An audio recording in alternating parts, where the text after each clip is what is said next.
October 1941. Dawn crept slowly across the Ontario countryside, pale light dissolving the mist that clung to the maple trees.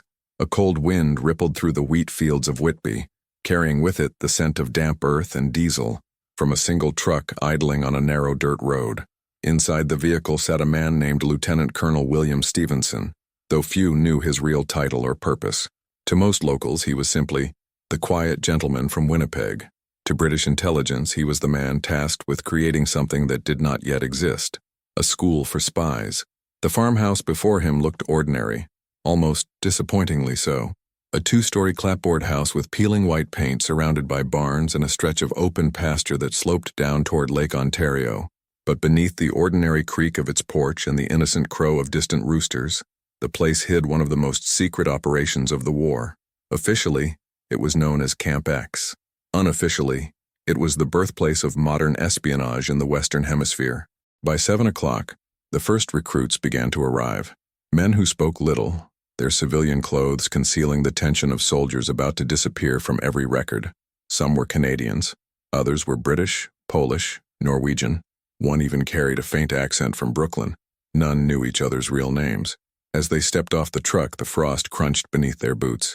The air smelled faintly of smoke from the farmhouse chimney, where breakfast was being prepared under blackout curtains. Inside, the instructors waited. Major Fairbairn, a stocky Scot with a scar running from jaw to ear, stood silently by the window. He had come from Shanghai, where he'd spent years refining the brutal craft of close combat for the colonial police. His partner, Captain Sykes, cleaned a small dagger on a cloth, its blade barely longer than a handspan but capable of killing in silence. They would teach these men how to survive, how to vanish, and how to kill without hesitation. In the corner, a chalkboard bore a simple inscription, "Trust no one, learn everything." The training began before sunrise the next morning. The fields echoed with muffled gunfire, the dull thud of grenades and the metallic click of lockpicks working in frozen doors. The men crawled through mud, climbed fences, and crossed the lake at night in rubber boats with compasses no larger than a coin. They practiced dead drops behind hay bales and learned to transmit coded messages with radios disguised as typewriters. What they learned at that little farm would later shape missions across Europe and Asia, missions that no one, not even their families, would ever hear of. At night, the camp took on an eerie stillness. The wind from the lake would sweep across the barracks, rattling the windows. Inside, the recruits wrote letters that would never be sent, their hands trembling more from exhaustion than emotion. The instructors walked among them in silence, their boots echoing on the wooden floors. Fairbairn sometimes paused by the doorway, his gaze distant. "If you hesitate," he would say, his voice low, "you die." The following week, a man named Ian Fleming arrived from London. His role was officially liaison officer, but he was there to observe and to learn. He watched as agents practiced sabotage with explosives hidden in loaves of bread and trained in psychological manipulation. How to make a man trust you, how to make him speak, how to make him believe. Fleming took notes obsessively, his imagination already forming the seeds of what years later would become fiction. But at that moment, the work was real, deadly real. Beyond the perimeter fence, locals whispered about strange noises coming from the farm at night. They spoke of flashes of light, of foreign voices carried on the wind. The mayor received anonymous letters asking whether Whitby was hiding a prison camp. The answer officially was always the same. It's a communications facility. No one questioned further. Wartime bred silence as much as courage. For the men inside Camp X, the days blurred together. Each morning began with calisthenics in the frost, followed by lessons in Morse code and counterintelligence. They learned to forge documents using milk and vinegar, to identify aircraft silhouettes from memory, to read faces and lies. At dusk, they studied maps under dim red lamps. Every task had a rhythm, methodical, relentless, almost sacred. Yet beneath it all, an invisible tension hummed. Every man knew he might be sent into occupied territory within weeks, perhaps days. Few expected to return. One evening, during a training exercise gone wrong, a live charge detonated too close to the barracks. The explosion shattered the calm, sending up a column of dirt and splinters. No one spoke of it afterward. They buried the fragments before dawn as if burying the memory itself. "Accidents," Fairbairn muttered, "are lessons that cost lives." He turned back toward the farmhouse, his silhouette swallowed by fog. Over time, the farm transformed. The fields were scarred with trenches for demolitions practice. and the barn was refitted with false walls for concealment drills. Even the well behind the house hid a radio transmitter, its signal bouncing off the Great Lakes toward London. The camp's operations expanded so rapidly that new recruits arrived weekly, each sworn into silence before their first meal. Some were destined for Europe, others for North Africa or Burma. All passed through that same unremarkable farmhouse, where the smell of bacon and cordite mingled in the morning air. At night, the officers gathered around the wood stove, drinking weak coffee and whispering about missions yet to come. There was talk of sabotage in Norway, of underground cells in Paris, of coded messages disguised as weather reports. Stevenson listened quietly, pipe smoke curling from his lips. "If this works," he said one evening, "we won't need armies to win." His words hung in the air like a prophecy. By winter, the farm was buried under snow. Training continued in brutal cold, fingers stiff on the triggers, breath freezing inside balaclavas. Yet the men endured. The isolation of the place forged a peculiar brotherhood. They laughed rarely, but when they did, it was sharp and brief, like the crack of a rifle shot. Letters from home arrived through intermediaries and were burned after reading. Identities blurred. Even the instructors used aliases. The camp had become a place without history, only preparation. And through that silence, something extraordinary began to form. A network of minds united not by flag but by purpose. The lessons taught in that tiny Canadian farm would soon ripple across continents, carried by men whose names would vanish into the footnotes of war. Their missions would change the balance of power in Europe, dismantle enemy supply lines, and sow confusion behind enemy lines, all traced back to this anonymous patch of frozen ground overlooking Lake Ontario. Decades later, the farmhouse would be gone. The fields would be quiet again, reclaimed by grass and wind. But for those who trained there, the memory of those months, of cold mornings, of coded whispers, of death disguised as routine, would never fade. Camp X had no monument, no flag, no anthem, only the ghosts of the men who learned, in that remote corner of Canada, how silence could win a war. By early 1942, Camp X had settled into a rhythm both mechanical and human, a cycle of endurance and secrecy that blurred the line between soldier and shadow. The recruits no longer flinched at explosions echoing across the fields, or the barked orders that sliced through the morning fog. The farm had devoured their hesitation and replaced it with instinct. They moved like ghosts between the barns, each gesture deliberate, each silence trained. The ordinary world, the one of news broadcasts, ration coupons, and weekend dances, had dissolved somewhere beyond the perimeter fence. Here, time felt distorted, reduced to repetitions of danger, precision, and silence. Major Fairbairn's methods were ruthless, but effective.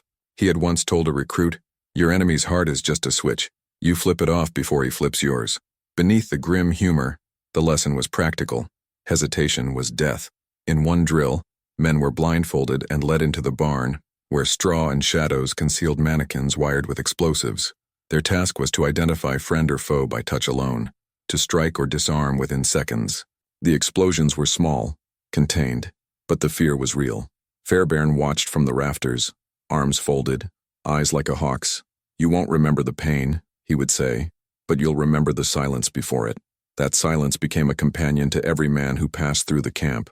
It followed them to the firing range where they practiced with silenced pistols, to the lake where they rode under moonlight, to the coded messages tapped out in Morse on hidden transmitters. It was the silence before an ambush, before a confession, before the truth. The men learned to live inside that pause, to become invisible within it. One of those men was Sergeant Michael Donovan, a Canadian radio operator from Halifax who had left a wife and newborn son behind. He had joined the army as a technician, never expecting to be recruited into something this obscure.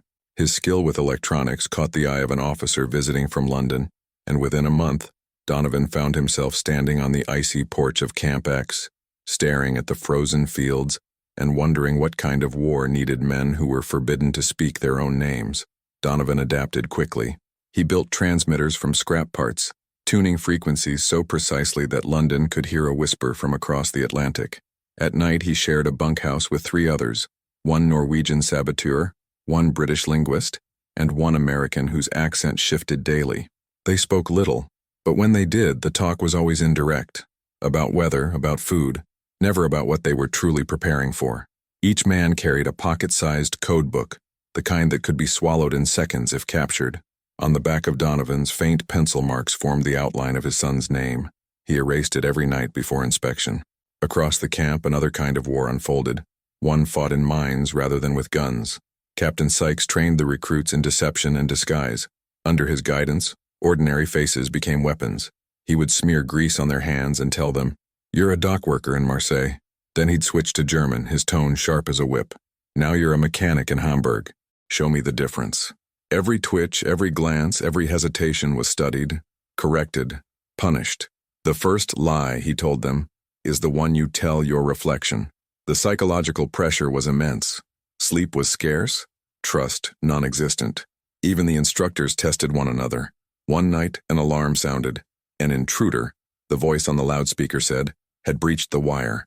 The recruits rushed from their bunks into the snow, rifles in hand, only to discover the intruder was one of their own, staged by the officers to measure reaction times. By dawn, half the men were trembling, not from cold but from realization. There were no boundaries here. Every fear, every instinct, every bond was material to be tested. In March, a new structure was built at the edge of the property, a 2-room shack with blacked-out windows and a single antenna rising like a bare tree against the sky. This was Hydra, the camp's secret radio station, capable of transmitting messages directly to Britain and intercepting enemy signals. Donovan spent hours inside, headphones clamped to his ears, listening to static that sometimes resolved into fragments of German, Italian, or even English voices. The room smelled of ozone and ink, and its walls pulsed faintly with the hum of power. Hydra became the heart of Camp X, a silent artery connecting this obscure patch of Canadian farmland to the vast machinery of global war. Beyond the work, the men began to sense something strange in themselves, a slow transformation. The moral certainty they had carried from enlistment began to erode. They were told their missions would save lives, that sabotage was a necessary evil. But as they practiced assassinations on straw dummies and read manuals on poisoning wells, that reasoning grew thin. The instructors didn't speak of glory or medals. They spoke of efficiency, of outcomes, of percentages. One recruit, a British schoolteacher named Evans, asked Fairbairn one evening, "How do we know when we've gone too far?" Fairbairn's reply was blunt, "When you start asking." Yet not all lessons were brutal. Some came quietly, disguised in human moments. During one of the coldest nights of the season, a young Polish agent named Marek collapsed during training, frostbitten and delirious. The others carried him to the farmhouse, where Mrs. Thompson, the farmer's widow who had stayed on as cook, wrapped his hands in warm cloth and fed him broth by candlelight. For hours she hummed a hymn from her childhood, the sound soft against the wind outside. The men who witnessed it never forgot that night. In a place built to strip them of humanity, the smallest kindness became sacred. As spring returned, the snow melted into thick mud, and the fields bloomed again. With the thaw came new orders. Donovan and several others were reassigned to overseas operations. Their departure was unceremonious. A handshake, a sealed envelope, a truck to the train station. No one spoke of destinations. The instructors simply watched them go, silhouettes fading into dawn. Within weeks, those same men would be scattered across Europe, some parachuting into France to guide resistance fighters, others infiltrating ports to sabotage supply lines. Camp X had finished its work on them. They were no longer students. They were instruments. Back at the farm, training continued. Recruits came and went in waves, their faces blurring into a pattern of anonymity. The place absorbed them like the soil absorbed the rain, silently, efficiently. By summer, the camp had trained more than 500 operatives, including agents from the newly formed American intelligence unit that would later become the CIA. Few of those men ever returned to Whitby, but their methods did. The lockpicking, the codes, the invisible communication networks, all born here, among the barns and wheat fields of Ontario. At dusk, when the lake caught the orange light of sunset, the camp seemed almost peaceful again, its violence concealed beneath the rhythm of waves. Sometimes Donovan's replacement would climb the radio tower to adjust the antenna and pause for a moment, gazing out across the darkening water. From that height, the world seemed infinite, and the war, though everywhere, felt far away. Yet even there, the air hummed with invisible transmissions, carrying secrets that could alter the course of nations. Years later, when the war ended, Camp X would vanish from maps and memory. Official documents would be burned, The farmhouse would collapse under its own weight, its walls surrendering to moss and time. But in those years between 1941 and 1944, it had shaped a new kind of soldier, one who fought not with armies but with silence, deception, and patience. A soldier who knew that wars were won not only on battlefields, but also in the shadows, by men whose names history would never bother to remember. The world would call them spies, but those who knew them best, those who built their weapons, trained their minds, and buried their secrets, had another name for them: quiet men of consequence. And though no monument marks the farm where they learned their craft, every coded transmission, every invisible act of resistance that followed, carries a trace of that forgotten place and the ghosts who once walked its frozen fields. By late 1943, the farm that had once smelled of hay and livestock had become a crucible of the new intelligence age. The rhythm of Camp X pulsed with quiet precision, like a clock whose hands moved unseen, yet governed the tempo of invisible wars across oceans. The recruits came faster now, drawn from secret orders in London and Washington, their identities erased the moment they crossed the gate. To them, this unremarkable patch of Canadian soil was both a birth and a burial ground, the place where their former lives ended, and where something colder, sharper, was forged in its place. Every dawn began with the same ritual: a whistle through the mist, the thud of boots on frozen ground, the smell of cordite still hanging from the previous night's training. The men lined up in silence, eyes half-lidded from exhaustion. Across from them, Fairbairn paced slowly, his breath visible in the cold. "You will be remembered by no one," he said. "That's how you'll know you've done it right." His voice, calm and deliberate, cut through the morning fog more cleanly than the sound of gunfire. To fail in this place was not to die, it was to vanish. By this stage, the camp had expanded beyond the farmhouse and barns. Hidden beneath a false grain silo, a bunker held a replica of a European street: cobblestones, shop fronts, even flickering lamps powered by hand-cranked generators. Here the recruits rehearsed covert operations, learning how to blend into the chaos of occupation. They practiced pickpocketing German officers, sabotaging bicycles that doubled as field radios, smuggling weapons inside crates marked as medical supplies. Each detail mattered. A single hesitation, a glance too long, a word out of place, could unravel an entire network abroad. Donovan's name was still whispered occasionally by the instructors, a ghost of the camp's earlier days. Reports had trickled in from London that his signals were reaching the resistance near Caen. One message, encrypted and relayed through Hydra, was said to have coordinated the destruction of a German munitions train, but the men never spoke of it openly. Victories were private here. The dead were not mourned. They were absorbed into the myth of efficiency. Meanwhile, a new figure had taken interest in the camp's evolution. Lieutenant Colonel William Wild Bill Donovan, head of the American OSS, arrived in December, stepping out of a black car that crunched over the frost.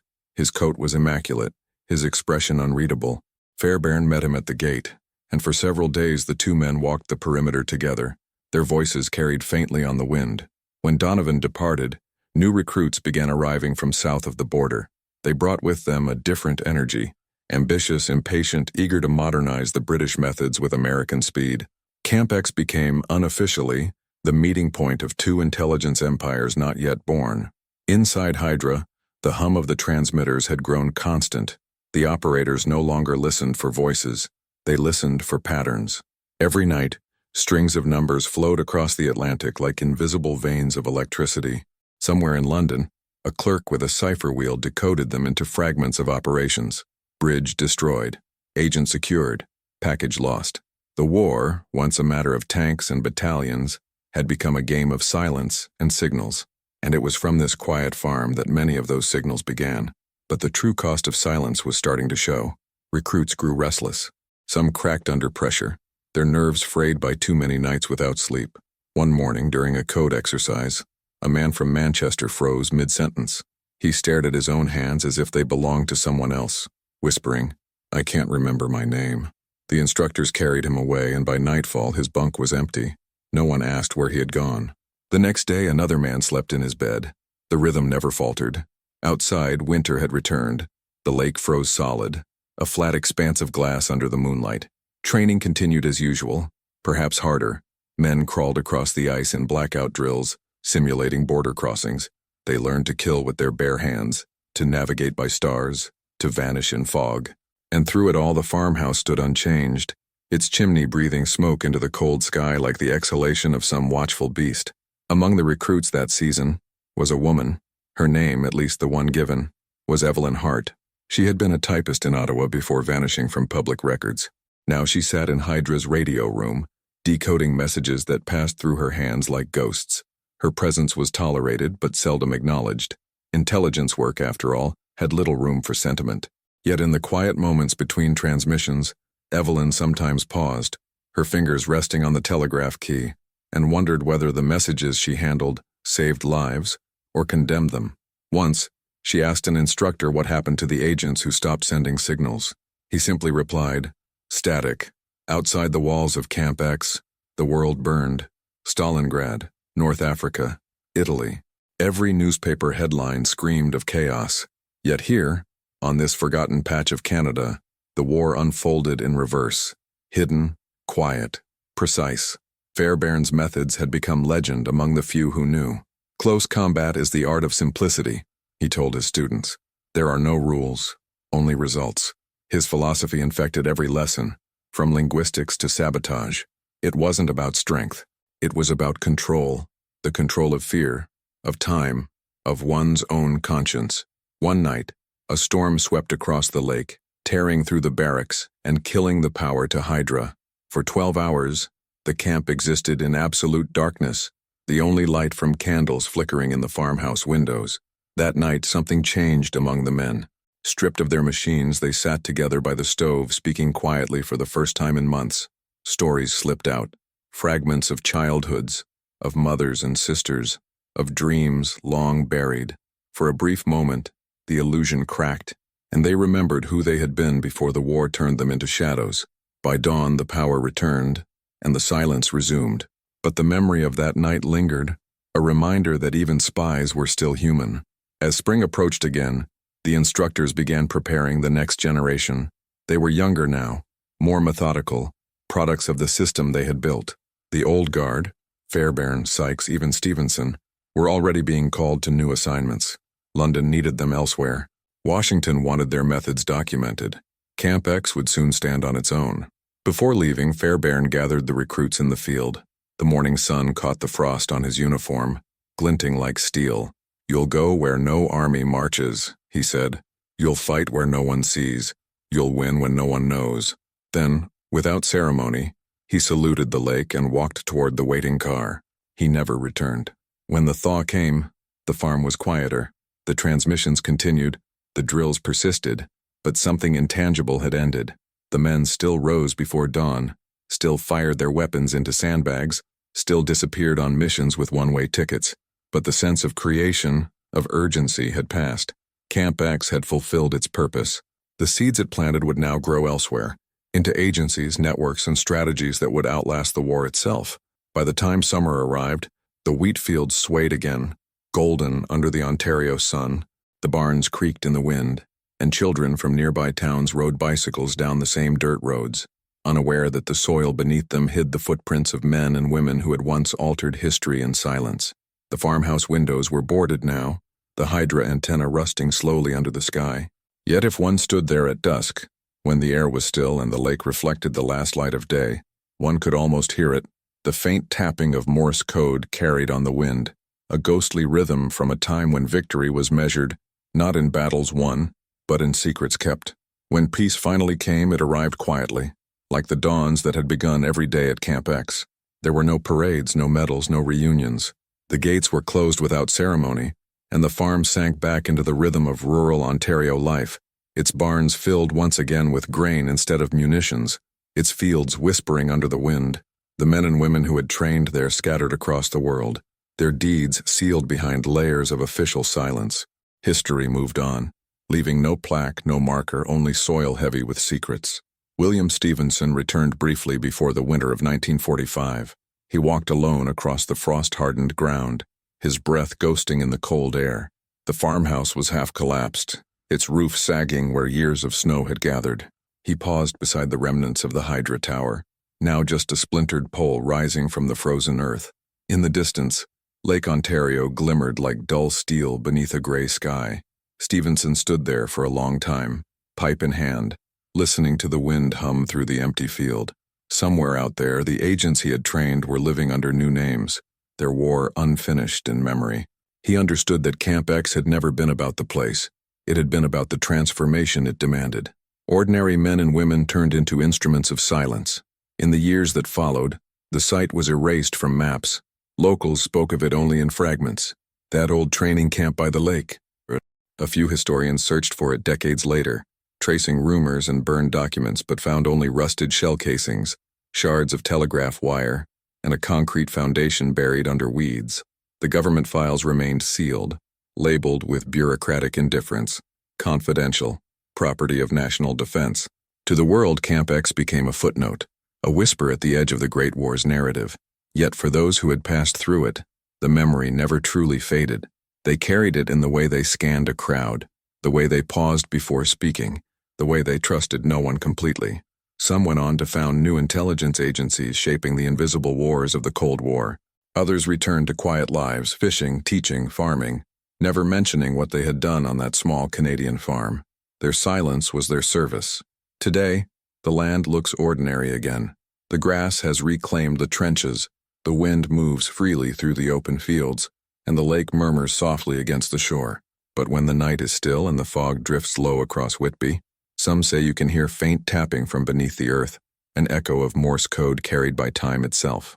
It is the pulse of Hydra, the heartbeat of a place that once trained ghosts to fight a war no one would ever see. And so the story ends as it began, not with triumph, but with quiet. A farm, a field, a handful of names erased by history. Yet from that silence rose the invisible architects of victory.